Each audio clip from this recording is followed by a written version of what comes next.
राधे राधे, हरे कृष्णा। सबसे पहले सुंदर की इस वीडियो को लाइक करके कमेंट में लिख दे हर हर महादेव, ओम नमः शिवाय। दोस्तों, सावन का महीना शिव भक्तों के लिए प्यार की सौगात लेकर आता है। यही वह महीना है जिसे हम प्यार का महीना भी कहते हैं। पक्षियों की चहचहाहट मधुर संगीत में बदल जाती है। वर्षा ऋतुओं का आगमन होता है, प्रकृति जलमग्न हो जाती है। खूबसूरत शब्दों में आपस में बातें करती है। साथ ही साथ शिव भक्त बड़े जोरों शोरों के साथ सावन के महीने का बड़ी ही बेसब्री से इंतजार करते हैं। सावन में भगवान शिव धरती पर आकर अपने हर भक्त के घर में वास करते हैं और उनकी सच्ची भक्ति से धन धान्य भरते हैं। सावन का हर एक दिन बहुत ही शुभ माना जाता है। हर दिन पवित्र होता है। हर दिन भगवान शिव की पूजा की जाती है। लेकिन सोमवार के व्रत की बात ही कुछ और होती है। पवित्र और शुभ दिन होता है सोमवार का दिन। इस दिन व्रतधारी व्रत रखकर संपूर्ण फलों की प्राप्ति करते हैं और अगले दिन सावन के पवित्र महीने में फिर से सोमवार के व्रत के आने की कामना करते हैं, ताकि सावन में हम व्रत का फिर से संपूर्ण पालन और फल प्राप्त कर सकें। दोस्तों, आपको बता दें कि इस बार सावन का महीना 2025 में 11 जुलाई और शुक्रवार के दिन पड़ेगा। सावन की समाप्ति होगी 9 अगस्त के दिन और सावन के आखिरी दिन शनिवार है। 9 अगस्त के दिन शनिवार को सावन समाप्त हो जाएंगे। दोस्तों, ऐसे में 9 अगस्त यानी शनिवार के दिन ही रक्षाबंधन का त्योहार भी मनाया जाएगा। 9 अगस्त यानी शनिवार के दिन सावन समाप्त हो जाएंगे। दोस्तों, ऐसे में हम जानते हैं सावन के इस पवित्र महीने में कौन सा पाप गलती नहीं करनी चाहिए जिससे कि शिव जी नाराज ना हो। और सावन व्रत में यह सब्जियां और फल तो कभी मत खाना, नहीं तो भगवान भोले बाबा आपसे क्रोधित हो सकते हैं। आपका व्रत टूट सकता है। आइए जानते हैं कुछ ऐसी सावधानियां जिसे भूल कर भी नहीं करना चाहिए। दोस्तों, नंबर 1, शास्त्रों में कहा गया है कि व्रतधारी को उधार मांगकर सब्जियां फल आदि नहीं खाने चाहिए। इससे पाप लगता है और व्रत अधूरा रह जाता है। सोमवार का व्रत हो या कोई भी व्रत क्यों ना हो, पड़ोसियों से मांगकर भी व्रत आदि में फल वगैरह नहीं खाने चाहिए। व्रत में उधार मांगकर खाने से व्यक्ति का व्रत झूठा हो जाता है। ईश्वर की शरण में आने पर व्यक्ति को झूठ नहीं बोलना चाहिए, कर्ज नहीं लेना चाहिए, चुगली आदि नहीं करनी चाहिए, उधार मांगकर भी नहीं खाना चाहिए। अगर आपको कोई अपनी मर्जी से खाने के लिए व्रत में कुछ देता है तो उसे आप खा सकते हैं, लेकिन व्रत में कम से कम उधार मांगकर फल आदि नहीं खाना चाहिए। इससे पाप लगता है और व्यक्ति की पवित्रता भंग हो जाती है। दोस्तों, नंबर 2, सोमवार का व्रत हो या सावन का व्रत, आपको नाशपाती नहीं खानी चाहिए। दरअसल इस फल का नाम नाश यानी नाश करने वाला होता है, इसलिए इस फल को व्रत में नहीं खाना चाहिए। व्रत आदि को छोड़कर किसी और दिन आप कभी भी खा सकते हो, लेकिन अगर जिस दिन आपका व्रत हो उस दिन नाशपाती का सेवन नहीं करना चाहिए। भगवान को भी नाशपाती नहीं चढ़ाना चाहिए। दोस्तों, नंबर 3, पिपी या सिंघाड़े का आटा खाने से भी आपका व्रत टूट सकता है। आपको बता दे, लंबे समय से रखा हुआ आटा आपका व्रत भंग कर सकता है। दरअसल पुराने आटे में घुन आदि कीड़े वगैरह पड़ जाते हैं जो ठीक तरह से दिखाई भी नहीं देते। ऐसा आटा खाने पर दरअसल आप मांस का सेवन करते हैं और व्रत में कीड़े खाना घोर पाप के बराबर माना गया है और आपका व्रत भी भंग हो जाता है। व्रत में ताजा आटा खाना चाहिए। लंबे समय से रखे हुए आटे में कीड़े पड़ जाते हैं, ऐसा कभी ना करें। व्रत हमेशा शुद्धता में ही रखना चाहिए। सावन का महीना बड़ा ही पवित्र माना गया है, इसलिए यह 5 चीजें भगवान शंकर के पास कभी न रखें। तो चलिए जानते हैं दोस्तों। नंबर 1, जहाँ रखा हो शिवलिंग या महादेव की कोई भी प्रतिमा, तो वहाँ पर भूलकर भी चप्पल जूते लेकर नहीं जाना चाहिए। जरा सोचिए, जब आपके कमरे में कोई चप्पल लेकर प्रवेश करता है तो आपको कितना क्रोध आता है। इसी कारण महादेव भी आपसे नाराज हो सकते हैं और आपको मिलने वाला फल नष्ट हो जाता है। ऐसे में मंदिर में नंगे पांव ही प्रवेश करना चाहिए, क्योंकि चमड़े की चप्पल हमेशा अशुद्ध रहती है। इससे देव शक्ति नाराज होती है। दोस्तों, नंबर 2, अक्सर महिलाओं का मासिक धर्म आ जाता है और वह बिना किसी को बताए पूजा पाठ कर लेती है, जो कि शास्त्रों में वर्जित माना गया है। इस समय महिलाओं को जानकर भी अनजान नहीं बनना चाहिए। अगर आपको मासिक पीड़ा है तो घर के बने मंदिर में या बाहर बने मंदिर में कभी प्रवेश नहीं करना चाहिए। इससे देव शक्तियां नाराज होकर आपसे क्रोधित हो सकती हैं। ऐसे समय में शिवलिंग को छूना घोर पाप के बराबर माना गया है। जरा सोचिए, ऐसी अवस्था में जब महिला को बुरा लगता है तो ईश्वर को कितना बुरा लगेगा। इसलिए महिलाओं को ऐसी अवस्था में मंदिर, यात्रा, घर में पूजा पाठ, भगवान की प्रतिमा को छूना या तुलसी में पानी भी नहीं डालना चाहिए। तुलसी का पौधा भी सूख जाता है। जब देव शक्तियां नाराज होती है तो लाजमी है कि घर में कंगाली और गरीबी, लड़ाई झगड़े होने लगते हैं। ऐसा कभी मत करना।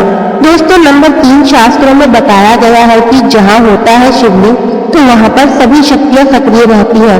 अगर घर में होता है शिवलिंग तो वह व्यक्ति महादेव की कृपा सदा पा लेता है।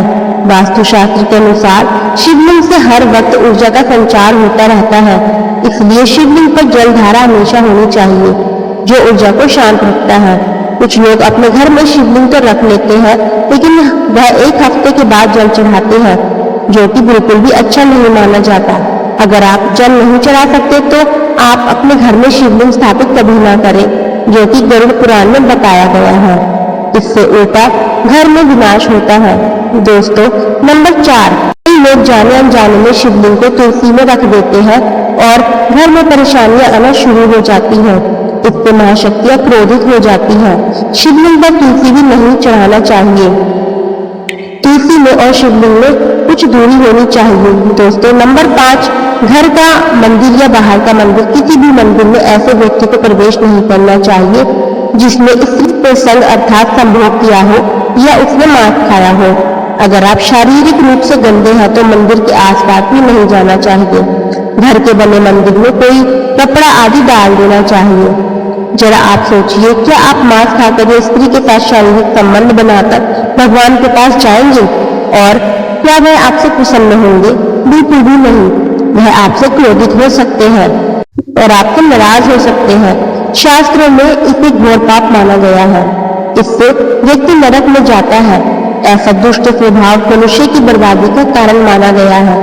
ऐसा ना करें। ईश्वर के सामने हमेशा नहा धोकर मन पवित्र लेकर ही जाना चाहिए। इससे सभी शक्तियां आपसे प्रसन्न रहती हैं। दोस्तों, सावन के महीने में महादेव को ऐसे बेलपत्र कभी मत चढ़ाना, बहुत ही अशुभ माना जाता है। दोस्तों, पौराणिक मान्यताओं के अनुसार बेलपत्र चढ़ाने से शिव जी का मस्तक शीतल रहता है। बेलपत्र से भगवान शिव की पूजा करने से दरिद्रता दूर होती है और व्यक्ति सौभाग्यशाली बनता है। इससे हनुमान जी भी प्रसन्न होते हैं, क्योंकि वे शिव के ही अवतार हैं और इस बात को शायद ही कोई जानता हो। पहले आप यह जानें कि बेलपत्र का उपयोग, इसके लाभ कैसे मिलते हैं। नंबर 1, तीनों लोकों में जितने तीर्थ स्थल प्रसिद्ध है वह सभी तीर्थ स्थल बेलपत्र के मूल भाग में स्थित माने जाते हैं। इस बात को शायद ही कोई जानता हो। दोस्तों, नंबर 2, यदि बेलपत्र का वृक्ष घर के बीचों बीच पूर्व दिशा में लगा हो तो घर में धन धान्य की कोई भी कमी नहीं रहती और परिजन खुशहाल रहते हैं। नंबर 3, जो व्यक्ति बेल के वृक्ष के मूल भाग की गंध पुष्प आदि से पूजा करता है उसे मृत्यु के पश्चात शिवलोक की प्राप्ति होती है। दोस्तों, अब जानते हैं बेलपत्र से जुड़ी कुछ खास बातें। चतुर्थी, अष्टमी, नवमी, चतुर्दशी और अमावस्या तिथियों को संक्रांति के समय और सोमवार को बेलपत्र नहीं तोड़ना चाहिए। पूजा से एक दिन पूर्व ही बेलपत्र तोड़कर रख लें। दोस्तों, आपको बता दें, बेलपत्र कभी अशुद्ध नहीं होते। यदि आपको पूजा के लिए नया बेलपत्र नहीं मिल रही है तो आप लकड़ी के चढ़ाए हुए बेलपत्र को स्वच्छ जल से धोकर भगवान शिव को अर्पित कर सकते हैं। बेलपत्र में 3 पत्तियां होती हैं। कटी फटी पत्तियों का बेलपत्र भगवान शिव को अर्पित गलती से भी मत करना। कटी फटी पत्तियों को अर्पित करने से शिव का अपमान माना जाता है और बेलपत्र का भी। इसलिए बेलपत्र की पत्तियां एकदम साफ होनी चाहिए। दोस्तों, सावन के इस पवित्र महीने में अगर जिस व्यक्ति को 5 संकेत मिल जाए तो इससे यह पता चलता है कि भगवान महादेव आपकी भक्ति से बहुत प्रसन्न है और आपको धनी होने से कोई भी नहीं रोक सकता। तो चलिए जानते हैं। नंबर 1, बैल का दरवाजे पर आना। नंदी महाराज भगवान भोलेनाथ के वाहन है। नंदी को भगवान शिव का द्वारपाल भी कहा गया है। नंदी महाराज को बुद्धि और ज्ञान का प्रतीक माना गया है। शिव के मंदिर के बाहर हमेशा नंदी महाराज विराजित रहते हैं, लेकिन अगर सावन के इस पवित्र महीने में अचानक से नंदी महाराज आपके दरवाजे पर आ जाए और घर की चौखट को सींग मारने लगे, तब आपको समझ लेना चाहिए कि भगवान शिव आपके घर में आने वाले हैं। यह एक उनके आने का संकेत है। भगवान शिव आपकी भक्ति से बहुत प्रसन्न है और आपके घर में खुशियां आने वाली है। आपको धनी होने से कोई नहीं रोक सकता, लेकिन याद रहे नंदी महाराज को तिलक लगाकर मीठा भोग जरूर खिलाए। दोस्तों, नंबर 2, सावन के पवित्र महीने में अचानक से आपके सपनों में अगर शिवलिंग दिखाई दे जाए अर्थात भगवान शिव दिखाई दे जाए, तो इससे आपको यह समझना चाहिए कि अब आपके जीवन से परेशानियों का अंत जल्दी हो जाएगा। भगवान शिव आपकी सच्ची आराधना भक्ति से बहुत खुश है और वह आपके घर में आने वाले हैं। ऐसे में याद रहे, शिव की भक्ति में कोई भी कमी नहीं आनी चाहिए। घर को गंदा मत रखना, क्योंकि आपके घर में भगवान शिव आने वाले हैं। दोस्तों, नंबर 3, शास्त्रों के अनुसार माना गया है कि नीलकंठ भगवान शिव का प्रतीक है। अगर आपके घर में सावन के महीने में नीलकंठ पक्षी छत पर आकर बैठ जाए तो उसे भूलकर भी मत भगाना, क्योंकि वह भगवान शिव का प्रतीक माना गया है। ऐसे में आपको खुश होना चाहिए, क्योंकि भगवान शिव आपकी भक्ति से बहुत खुश है। शास्त्रों में बताया गया है कि नीलकंठ अगर मनुष्य के घर पर आकर बैठ जाए तो साक्षात घर में महाशिव के आने के संकेत माने गए हैं। अब आपके बुरे दिन जाने वाले हैं।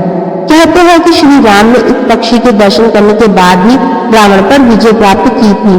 नंबर 4, सावन के पवित्र महीने में अचानक से घर में काला सांप निकल आए तो बहुत ही शुभ माना गया है। इसे बिल्कुल भी न मारे, यह भगवान शिव के आने का संकेत है। जिनकी भक्ति से महादेव प्रसन्न होते हैं, तब महादेव किसी खास अवसर पर ही आपको दर्शन देते हैं। सावन का महीना बहुत ही पवित्र महीना माना गया है। यही वह महीना है जिसमें भगवान शिव धरती पर आते हैं और उसी घर में अपना वास बना लेते हैं। जो सच्चा भक्त होता है, सोमवार के दिन डमरू की आवाज, घंटियों की आवाज सुनाई दे जाए तो यह अत्यंत शुभ माना गया है। इसका अर्थ यह है कि भगवान भोलेनाथ आपसे प्रसन्न है और जल्दी आपके घर और जीवन में प्रवेश करने वाले हैं, जिससे आपका आर्थिक संकट दूर होकर जीवन में सुख समृद्धि आने वाली है। महादेव आपसे बहुत खुश है। अब जानते हैं सावन के पवित्र समय में मंदिर में घंटी क्यों बजाई जाती है। मंदिर के अंदर या घर के अंदर आप जरूर घंटी जब बजाते हो, घंटी का नाद जब करते हो तो शिव महापुराण की कथा और लिंग पुराण की कथा, विष्णु पुराण की कथा कहती है। मात्र घंटी का नाद करने से जितने भूमि पर तीर्थ है, जितने साधक साधना कर रहे होते हैं, जितने तप कर रहे होते हैं, जितनी पवित्र नारी स्त्री का पालन कर रही होती है, जितने दान हो रहे होते हैं, कुछ समय पर जिस समय तुमने घंटी बजाई है उस पल वह सारे पुण्य घंटी का नाद करने से तुम्हारे खाते में आ जाते हैं। शंकर जी के मंदिर में जाकर थाली का नाद किया जाता है। ताली शिव मंदिर में क्यों बजाई जाती है? मंदिर में जितने भी बैठे होंगे, जो भजन कर रहे होंगे, ये साधना कर रहे हैं, अभिषेक कर रहे हैं, पूजन कर रहे हैं, 3 बार ताली बजाने से उनका सारा पुण्य हमारे खाते में आ जाता है, खींचा चला आता है, हमारा भाग्य प्रबल हो जाता है। सावन के शुभ अवसर पर आज की इस वीडियो में मैं आप लोगों को एक ऐसे दुर्लभ पौधे के बारे में बताने जा रही हूँ, जो पौधा भगवान शंकर ने माता पार्वती को बताया था। माता पार्वती ने भगवान भोलेनाथ से प्रश्न किया कि हे भगवान, इस संसार से मनुष्य नाना प्रकार के रोग से ग्रसित है, नाना प्रकार की बीमारी से ग्रसित होते हैं। और भगवान शंकर से माता पार्वती ने यह भी प्रार्थना की कि हे भगवान, इस संसार में बहुत से लोग ऐसे हैं जो कि जहर इत्यादि को खा लेते हैं, तो भगवान आप कुछ ऐसी औषधि के बारे में बताएं, इस औषधि को मनुष्य याद करते हुए जहर के विभाग समाप्त कर सके। नागदमनी का पौधा, जिसे कई बार नागमणि का पौधा भी कहा जाता है, एक रहस्यमय और तांत्रिक दृष्टि से महत्वपूर्ण माना जाने वाला पौधा है। इसका इस्तेमाल मुख्यतः धार्मिक, तांत्रिक, ऊर्जा संतुलन और कुछ जगहों पर आयुर्वेदिक उद्देश्य के लिए किया जाता है। ऐसा माना जाता है कि यह पौधा बुरी शक्तियों, नजर दोष और तांत्रिक प्रभाव से रक्षा करता है। इसे घर या पूजा स्थान पर रखने से सकारात्मक ऊर्जा का संचार होता है। यह पौधा धन और लक्ष्मी को आकर्षित करता है। कई लोग इसे नागमणि जैसा चमत्कारी मानते हैं, जो जीवन में सौभाग्य लाता है। तंत्र शास्त्र में नागदमनी को एक शक्तिशाली औषधि और ऊर्जा युक्त पौधा माना गया है। तांत्रिक इसे यंत्रों या ताबीज में भरकर प्रयोग करते हैं। इसकी जड़ या सूखा हिस्सा ताबीज के रूप में गले में पहनने से भूत प्रेत बाधा, डरावने सपनों और नकारात्मक शक्तियों से राहत मिलती है। इसे घर के उत्तर पूर्व दिशा में लगाने से वास्तु दोष कम होता है। यह घर में मानसिक शांति और सुख शांति को बढ़ाता है। कुछ स्थानों पर इसकी पत्तियों या जड़ों का उपयोग स्थानीय जड़ी बूटी के रूप में भी किया जाता है। तो मित्रों, आपको यह जानकारी कैसी लगी कमेंट करके जरूर बताएं। वीडियो को लाइक, शेयर तथा चैनल को सब्सक्राइब करना ना भूलिएगा। मिलते हैं अगली वीडियो में, तब तक के लिए हर हर महादेव।